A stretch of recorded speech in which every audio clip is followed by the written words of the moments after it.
Your 20s are the most exhilarating decade of your life when you finally emerge from the cocoon of your pimple-faced adolescence as a nubile golden god, perfectly mixing the legal ability to do anything you want, except sell ecstasy and rent a car, though that never stopped anyone, with a lack of appropriate risk tolerance to stop yourself from doing those things. Many people have high expectations for their 20s, but in reality, being an adult is constantly choosing between things you want to do and things you have to do, but really don't want to do. Should you nap? Or actually do your remote job? Should you get high in your underwear or go to that family dinner? Should you stay in your comfort zone? This video would have been helpful 4 years ago. Hey chat, if y'all in y'all 20s, man, do y'all think y'all 20s has been fun so far? I think my 20s, just cause COVID happened during my 20s, wasted potential, chat. Wasted potential. But I've been having a good time in my 20s, man. I've been having a good time in my 20s. I feel like that is coming from a privilege, from the point of I'm a fucking content creator at the, at the early age of 24, 22, 20, whatever. But 20s has been cool. Heck nah. Hella waste of potential. Yeah, bro. COVID ruined everything, bro. Or realize you are the captain of your soul and master of your fate, and your greatest enemy is your own doubt and insecurity. Sorry, I was getting high. What were you saying? Adult life can get pretty overwhelming because every single thing you do as an adult is actually a decision. While your childhood years are defined by a lack of agency, in your 20s, seemingly overnight, you are suddenly, entirely, and utterly responsible for your own life. If you don't eat healthy or get it, I think your 20s is just when shit goes from 0 to 100 real quick. Like, not on some punch, but like next thing you know, you're seeing like all of your high school friends starting to get married. Next thing you know, you see all of your high school friends starting to get kids. They're starting to get good jobs, and you're just sitting there like, yo, what the fuck am I doing with my life? Like, what the fuck? Like, we have access to this now. Like, we can do this now. You know what I'm saying? When there's not like a specific rule book that says, at this age, I should be doing this. And also just the idea of like, you gotta get shit figured out by the time you're 28, 29. You know what I'm saying? Like, I've heard so many adults say, like, understand, like, especially now, and, I've been a part of this problem as well. Like, we view motherfuckers who are 27, 28 as old fucks, as ancient dinosaurs, but truth be told, bro, that's still a lot of time. Like, there's still a lot of, like, you can even go back to school when you're 27, 28, get a degree, and just completely change your life in your 30s. But there's this idea that, like, you just have to get shit figured out by the time you're 29. You got to get a house by the time you're 30. You got to get married by the time you're 32. You got to get kids by the time you're 35.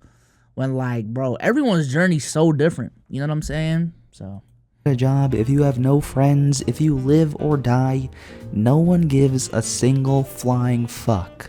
Because of this, it's good to establish routine. That way, you decide what you want to do every now and then spend your energy actually doing it instead of spending your energy making decisions every second of every day. One of the biggest decisions you'll have to make in your 20s is deciding on a partner. Now, prior to your 20s, the desire to mate is motivated by your natural horniness. In your 20s, the desire to date is motivated by your fear of embarrassment and the need to have two income streams to be able to move out of your parents' houses. Romance is 5,000% dead. Marrying for love, maybe, if you're in love. Get your head out of your fucking ass. You better lock down a partner, or it won't be long before you're Alzheimer shitting your pants alone. Look. God damn, bruh. Is the dating scene really that? I asked y'all that last stream, man. And listen, I've told y'all this. Bree is my first and only girlfriend, and thank God we're engaged, man. But geez, the more and more I hear about the dating scene nowadays, it's like, damn, I'm glad I'm a one and done, for real, for real. No, knock on wood, nothing crazy happens, but damn, bro. I'm single, but I'm chilling. I got that covered, thankfully. I'm not paying for $3 cheese. That two income stream party, no joke. Yeah, bro, that two income stream, yo. Especially if you're trying to buy a house, bro. You need two income streams in 2024, man. I'm waiting on that one and done. Yeah. Look at China. The men there are absolutely fucked. It used to be you literally found your husband or wife on the street. Now though, thanks to the internet and the insatiable appetite of corporate growth, we date on Hinge. So if you want to avoid being like one of those men in China, here's the guide to modern courtship. By the way, if you just want to smash, you can go to Tinder, but your results may vary. Anyway, phase 1, optimizing the profile. You've only got a few seconds to make a good impression, so it's important to catch the other person's attention. Hit them with the 4-year-old photo of your good side, the photo of you and your hot friend to confuse them, and the quirky... Do y'all think the idea of settling is what's ruining like the dating scene nowadays? Because I feel like, not to say that I settled, but I feel like people just aren't willing to compromise on certain things that they're looking for someone, just because people are going to look at them and say, oh, you're settling, you could do better, like you don't have to stay with this person, When in actuality, bro, like everyone just has flaws. Like, you are not going to find a perfect person. You know what I'm saying? So, I don't know. Or is that for the better? Is it for the better that people aren't settling in 2024 and, you know, they are taking more shots at the hoop? But once they get that one, they really get that one, you know? No, because nowadays nobody wants to settle. And that's fair, too. Like, I'm not going to sit here and act like I don't see that viewpoint. But... photo of you socializing. Make sure you also match the socio-cultural vibe of the area you're living in as well. And remember, never, ever give a normal ass answer. That's fucking horrible. No one wants to date regular people anymore. You need to be on 7 antidepressants and have a dick piercing to get anywhere. After about 5 years if you're a man and 5 nanoseconds if you're a woman, you'll get a match. And we'll move on to phase 2, the mating. To be fair, there's a lot of people from the previous generation that stayed through a lot of bullshit, which isn't a good thing all the time. That's what I'm saying. So, like, there's pros and cons with it in terms of, I'm glad that people, you know, when they see a flaw, they're not just sticking it through for the sake of love. You know what I'm saying? You know, they're not staying in bad relationships that they don't want to be in just because they want to be in a relationship. So I see the pros of that. But I think the cons of that too is like, I think compromise is like a part of any relationship. You know what I'm saying? There's going to be things that she wants to do that you don't want to do. There's gonna be things that she likes that you don't want to like, and it doesn't have to be anything crazy. You know what I'm saying? Maybe she likes a certain TV series that you don't like.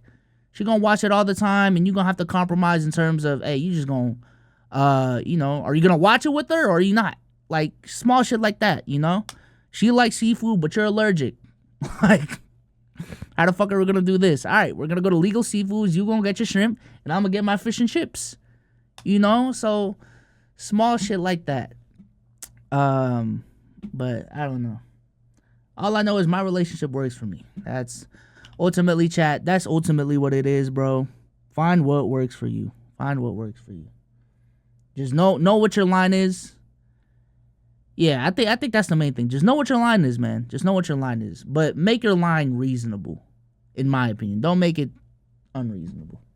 Motherfuckers think motherfuckers gotta be to their exact specification, but in reality, some of these things they can compromise are compromise. A compromise is not settling. Allergic to seafood, that's an ick. Well, I'm allergic to seafood, man. So, yeah. Dance, aka messaging. Honestly, messaging is dumb and every app should replace it with a scheduling app. What the fuck are you really gonna learn from some stupid bullshit footsie overthought 10 message conversation that is gonna convince or dissuade you from meeting up? Just admit y'all swiped on each other because y'all are physically attracted to each other and your answers didn't scream serial killer, so we can move on to phase 3, courtship. Let's face it, no one likes dating. We all want to fast forward to the relationship and having a person we can trust, an adventure buddy, and teamwork and sex, finally. But to get there, we gotta get the first date out of the way.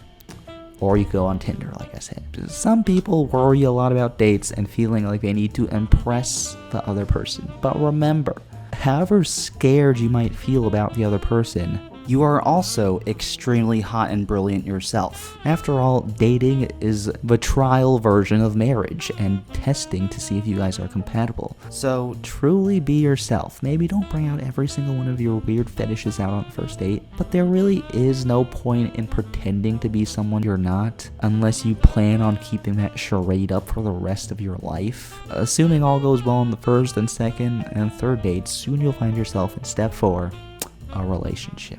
Once you trick someone into admitting they care about you, it's time to dump all those weird fetishes and mommy and daddy issues and basically turn them into your free therapist. You need to save for that rent money after all. After long enough, you'll move on to phase 5, marriage. Lamau, come on. Marriage. What's next? You're gonna buy a house? If dating isn't for you, the single life is only limited by your imagination and how cool bouncers think you look. A really fun part of being an adult is a ritual known as going out, when you wear your most nicest and expensivest clothes and get in a place with a bunch of other people who have no idea what they're doing, and you all put on this performance art that everything is okay. Typically, you want to find a cool neighborhood hang you can bring your out-of-town friends to show them how cool you are, and then not go to that bar the other 364 or 365 if it's a leap year days of the year. Having a job is another classic 20s moment. For most of modern life, the dilemma was between choosing a job you love or a job that makes you money. Now the choice is between a job that will make you poor or a job that will make you literally starve to death. Getting your first real job in your 20s can be difficult since you don't have the 5 years of experience required or a time machine. So job applications are all about... That's a fact, bro. That's a fact. Matter of fact, let's go on LinkedIn right now. Software engineering jobs. Let's go. Where do we want to go, chat? Let's go New York. Fuck it. New York. Alright. Boom. Experience level, chat. Entry level associate. 2K plus results. You would think, oh my goodness, there's so many opportunities for me. Right? Software engineering. Alright, let's go. Is there a full-time thing? Okay, full-time. You know, let's get rid of the part-time jobs there. Let's go to junior Windows engineer. Let's see what the requirements are. Okay. This is the requirements, chat. Let's see. Bachelor's degree. Okay. Relocation to Wisconsin. Eligibility to work in the U.S. COVID-19 vaccination. Preferred experience interest in one of the few areas. Automation using scripting tools. Active Directory design and maintenance. Deployment and troubleshooting of DNS and DHCP. Authentication technologies like Kerberos, Okta, LDAP. As a member of the hosting team. Long story short, chat.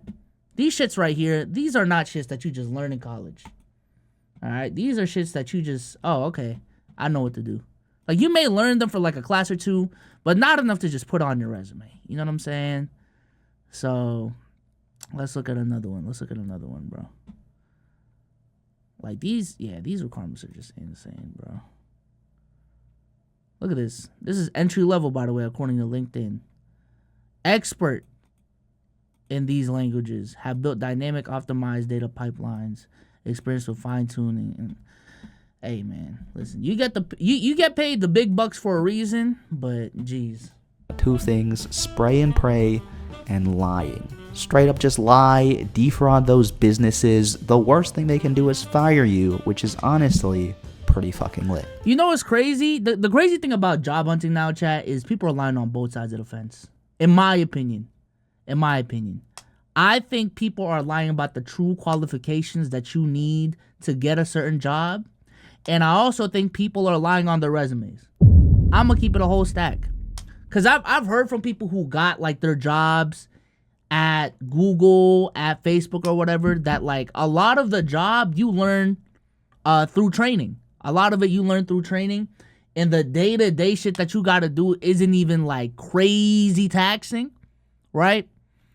But you would look at the requirements for the job and be like, oh my God, this is going to be impossible. But in actuality, most of your job is just hopping on to like 3 to 4 meetings a day. You may be actually working for an hour or two, and it's not actually like taxing shit that you need to execute like your whole degree on. Like, Jobs are wise interesting nowadays, bro. because you can have a job where it's your job to forget to send an email, or you can have a job where you're responsible for the nation's banking system or making sure kids don't get abducted. No matter what, you'll probably have a dickhead boss. Honestly, no one likes bosses. Just remember your boss is an insecure little bitch whose dream in life is not to create or inspire, but tell other people what to do. Oh, wow. Yeah, having a job is crazy. You just really stare down the barrel of spending most of your days doing something you don't care about, just so you can barely get by in the few hours you're out of work. And you can either save up your money to buy a few acres of land and have another go at the whole civilization thing, or you can blink. Anyway, let's talk about the real reason any of us have jobs: getting paid. Unlike relationships or hobbies, if you fumble your money and don't have nice parents, you will actually die. So this part is really important. There are some well-known rules of thumb on how to budget your money. 30% of your income should go to rent, 10 to 15% of your income should go to food, 25% of your income goes to taxes so the government can hire people to watch other people watch a pothole or hate your fucking guts for going to the DMV, which leaves you with 30% for either basic necessities or vibes. It's one or the other. Another aspect of money management that people have become really interested in is stocks. Stocks are basically a way to gamble on which companies will do good and bad. And at least unlike regular gambling, the deck isn't 100% stacked against you, it's only about 99.99% stacked against you. Think about it this way. But isn't that when you're day trading though? Like if you buy Apple stock right now, you're investing into like what Apple's gonna be in for, I don't know, the next 4 to 5 years. If you're like a short-minded investor, I guess you run into those problems. But there are a bunch of rich old white guys whose whole job it is to pick stocks, and they still pick worse than just taking the S&P 500. You want to just have the most boring, lame mainstream portfolio, which means investing in an ETF representative of the entire stock market. Basically, if the whole stock market does good, you do good. If the whole stock market does bad, you do bad. And theoretically, this is good because it minimizes the risk of picking just a few stocks and those few stocks doing bad. And the market in the long run has always steadily gone up. Tying your money to the S&P 500 is good because in every financial literacy video I've watched, they always say something along the lines of, just because the market has always gone up doesn't mean it will continue to. Which to me is like, what the fuck? What are you saying? Is there a possibility that the stock market just goes to zero one day and society collapses and the purge happens? That's very scary to me, but I'd like to tie my money to that consequence because then at least I know. I think way too many powerful people rely on money through these stocks for the stock market to like crash for real. You know what I'm saying? Maybe like a couple percentage points down, but all the way to zero, it's gonna take a lot. It's gonna take a lot. People in charge are trying to avoid that consequence. Family is another important aspect of your 20s, though maybe not as important as your parents would want you to believe. Your relationship with your parents in your 20s is both exactly the same and totally different as it has been your entire life. Totally different because your parents no longer have any legal power to tell you what to do, and exactly the same because that will not stop them at all from telling you what to do. Learning how to deal, and yes, I use that word very specifically, deal with family is very important. Just remember, as an adult, it's your right, nay, responsibility to walk out of anything. Literally anything. Despite all the stresses of adult life, it's important to remember to leave time for rest and relaxation. As a kid, you did stuff for fun because it was fun. As an adult, we call that shit hobbies, and you no longer do it for fun. You do it because you will literally go batshit fucking crazy if you don't do one of these things. Your 20s are really about figuring out what you want to do with your life, but also don't take it or yourself too seriously. Relationships, jobs, friends, family, they're important, but the most important thing is you. Really, that's not selfish or arrogant, it's simply a fact of modern life where if you don't prioritize yourself, the powers that be will tear every moment of peace away from you. You know, your 20s are about prioritizing. If you're not on hard drugs, not homeless, and don't have a criminal history, you are doing really well. So what do you want to do? There's nothing stopping you from doing it, or at least trying to do it. I like that message right there, man. I like that message right there. I don't know. I just feel like there's this pressure that Number one, you should already know what you're gonna do going into college, let alone like after college, right? Like, oh my God, you got your degree, you got life figured out. You just go get that job and get that house and get that man, get that woman, and that's your life. But like, for a lot of people, it just doesn't work out that way. You know what I'm saying? It just doesn't work out that way. So go on your own pace.